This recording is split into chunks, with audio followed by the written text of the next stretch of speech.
नमस्कार दोस्तों, स्वागत है आपका साइट फॉर वर्ल्ड के ऑफिशियल लर्निंग प्लेटफॉर्म पर, जहां स्टूडेंट्स और जॉब सीकर्स के लिए करियर, टेक्नोलॉजी और प्लेसमेंट से जुड़ी इंडस्ट्री ओरिएंटेड और प्रैक्टिकल नॉलेज दी जाती है। अगर आप अपनी स्किल्स को नेक्स्ट लेवल तक ले जाना चाहते हैं तो आप बिल्कुल सही जगह पर आए हो। चलिए शुरू करते हैं आज का इम्पोर्टेंट सेशन।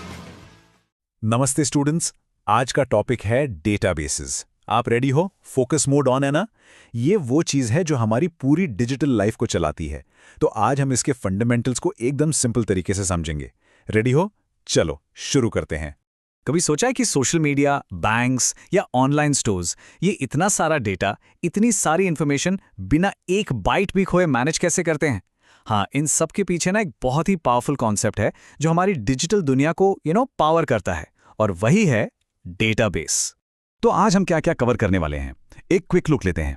सबसे पहले हम समझेंगे कि आखिर ये डेटाबेस है क्या, फिर इसके बेसिक बिल्डिंग ब्लॉक्स को देखेंगे, उसके बाद डेटा को ऑर्गेनाइज करने के अलग अलग मॉडल्स, फिर एक साफ सुथरा डेटाबेस बनाने के रूल्स क्या हैं, और लास्ट में सिस्टम को फ्लेक्सिबल कैसे बनाया जाता है। ठीक है, पूरा प्लान क्लियर? ओके, तो चलिए शुरू करते हैं सेक्शन 1 से। What is a database? इसे समझने का सबसे आसान तरीका है इसे एक डिजिटल लाइब्रेरी की तरह सोचना। तो इसका लिटरल मीनिंग क्या है? डेटा का बेस, यानी एक ऐसी जगह जहां डेटा स्टोर होता है। सिंपल वर्ड्स में कहें तो एक डेटाबेस बस डेटा का एक ऑर्गेनाइज्ड कलेक्शन है। आपके फोन के कॉन्टैक्ट्स सोचो, वो भी तो एक छोटा सा डेटाबेस ही है ना? जहां नाम, नंबर, ईमेल सब आपस में लिंक्ड हैं और आपको आसानी से मिल जाते हैं। समझ आ रहा? हाँ, तो ये जो लाइब्रेरी वाली एनालॉजी है ना, इसको दिमाग में रखना, ये बहुत इंपॉर्टेंट है।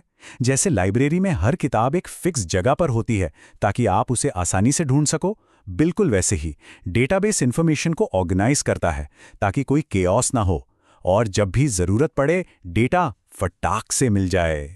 चलिए अब आते हैं सेक्शन 2 पर, the basic building blocks. Her library सबसे छोटी चीजों से बनती है, राइट? जैसे एक डेटाबेस, वो भी अलग अलग छोटे छोटे पार्ट से मिलकर बनता है। इन्फॉर्मेशन ना यहाँ एक क्लियर हायरार्की में स्ट्रक्चर की जाती है। हम सबसे छोटे पीस ऑफ डेटा से शुरू करते हैं और उसको जोड़ जोड़कर एक पूरी फाइल बनाते हैं। ठीक है, ये 4 स्टेप्स हैं: डेटा आइटम, फील्ड, रिकॉर्ड और फाइल। चलो एक एक करके इन सबको देखते हैं। रेडी हो? सबसे पहले सबसे बेसिक डेटा आइटम। ये इंफॉर्मेशन की सबसे छोटी यूनिट है, जैसे एक नाम जैक या एक नंबर 1, बस इतना सा, एक single piece of fact. Okay, अब इन डेटा आइटम्स को कौन कंटेक्स्ट देता है? वो है field. Field in related data items का एक कलेक्शन है। फॉर एग्जाम्पल, एम्प्लॉय नेम एक फील्ड हो गया या सैलरी एक फील्ड हो गया। इससे पता चलता है कि जैक क्या है, एक नाम, और 1 क्या है, एक आईडी। क्लियर हो रहा है? जब हम इन अलग अलग फील्ड्स को एक साथ जोड़ देते हैं तो बनता है एक रिकॉर्ड। एक रिकॉर्ड एक स्पेसिफिक चीज की सारी इंफॉर्मेशन देता है, जैसे एक एम्प्लॉय की सारी डिटेल्स, उसका नाम, उसकी सैलरी, उसकी आईडी, ये सब मिलकर उस एम्प्लॉय का एक कंप्लीट रिकॉर्ड बन गया। और फाइनली, जब हम ऐसे सारे रिलेटेड रिकॉर्ड्स को इकट्ठा कर लेते हैं तो बन जाती है एक फाइल।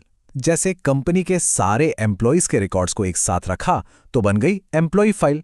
सिंपल है ना? डेटा आइटम से फील्ड, फील्ड से रिकॉर्ड और रिकॉर्ड से फाइल। पूरा फ्लो समझ आया?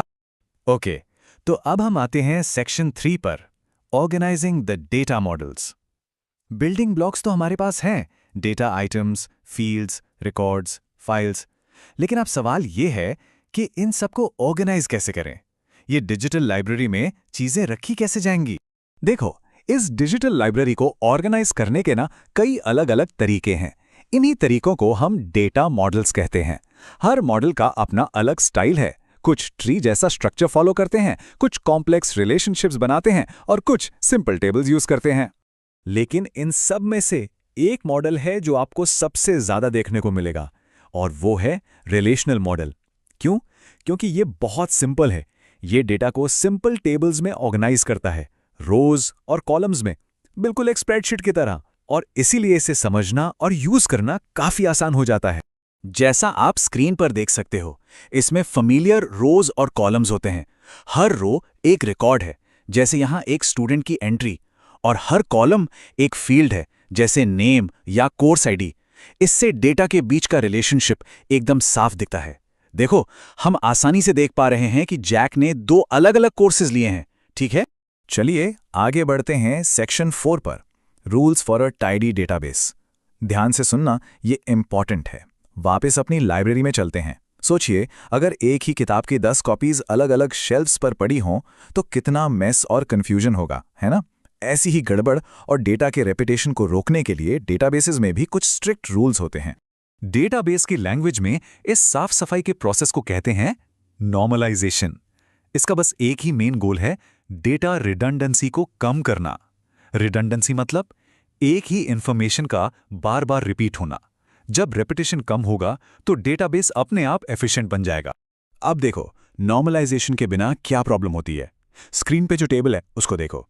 यहां केमिस्ट्री डिपार्टमेंट का नाम 2 बार रिपीट हो रहा है। अब सोचो, अगर कल को डिपार्टमेंट का नाम चेंज करना पड़ा तो हमें हर जगह मैनुअली चेंज करना पड़ेगा, और इसमें गलती होने के चांसेस कितने बढ़ जाते हैं।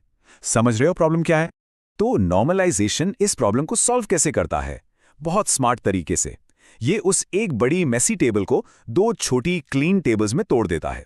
एक टेबल स्टूडेंट कोर्सेज के लिए और दूसरी कोर्स डिटेल्स के लिए, और फिर इन दोनों को कोर्स आईडी से लिंक कर देता है। अब देखो, डिपार्टमेंट की इंफॉर्मेशन सिर्फ एक जगह पर है। इसे मैनेज करना कितना आसान और रिलायबल हो गया। ओके, हम अपने लास्ट सेक्शन पर आ गए हैं। Section 5, keeping the system flexible. देखो, एक अच्छा सिस्टम सिर्फ ऑर्गेनाइज नहीं होता, वो अडेप्टेबल भी होता है। मतलब वो आने वाले चेंजेस के लिए भी रेडी रहता है। और यही चीज एक डेटाबेस को सच में पावरफुल बनाती है। इस फ्लेक्सिबिलिटी को हम कहते हैं डेटा इंडिपेंडेंस, यानी डेटा की आज़ादी। इसके 2 फ्लेवर्स हैं या 2 टाइप्स हैं, फिजिकल और लॉजिकल। चलो देखते हैं इन दोनों में क्या फर्क है। पहले बात करते हैं फिजिकल इंडिपेंडेंस की। इसका मतलब है कि आप पर्दे के पीछे कुछ भी बदल सकते हो और यूजर को फर्क नहीं पड़ेगा। वापस लाइब्रेरी वाली एनालॉजी पे आओ। मान लो लाइब्रेरियन ने बेसमेंट में स्टोरेज बदल दी, पुरानी हार्ड ड्राइव की जगह नई लगा दी, तो क्या ऊपर लाइब्रेरी में बैठे लोगों को इससे कोई फर्क पड़ेगा? बिल्कुल नहीं। उनके लिए सब कुछ वैसे ही चलता रहेगा। और दूसरा है लॉजिकल इंडिपेंडेंस। इसका मतलब है कि आप डेटा के स्ट्रक्चर को बदल सकते हो बिना एप्लीकेशन को तोड़े। फॉर एग्जाम्पल, लाइब्रेरियन ने डिसाइड किया कि अब से हर बुक के कैटलॉग में एक नया जॉनर का फील्ड ऐड करना है। इस चेंज से उन एप्लीकेशंस पर कोई असर नहीं पड़ेगा जो पहले से उस डेटा को यूज कर रही हैं। वो आराम से चलती रहेंगी। यही है लॉजिकल इंडिपेंडेंस। तो आज हमने क्या सीखा? हमने देखा कि कैसे डेटा ऑर्गेनाइज होता है, कैसे ये सिंपल बिल्डिंग ब्लॉक्स से लेकर कॉम्प्लेक्स रूल्स तक सब इंफॉर्मेशन को एक स्ट्रक्चर देते हैं। अब जब आपको पता है कि डेटा ऑर्गेनाइज कैसे होता है, तो सोचिए ये पावर हमारी दुनिया को कैसे बदल रही है। आपके फोन से लेकर बड़ी बड़ी ग्लोबल कंपनीज तक इंफॉर्मेशन को स्ट्रक्चर करने का यही तरीका हमारी मॉडर्न लाइफ का साइलेंट इंजन है। वो इंजन जो हर रोज, हर पल हम सबको पावर। तो हमारे चैनल को सब्सक्राइब कीजिए और वीडियो को अपने दोस्तों के साथ शेयर जरूर कीजिए। कमेंट सेक्शन में अपना डाउट या नेक्स्ट टॉपिक लिखना मत भूलिएगा।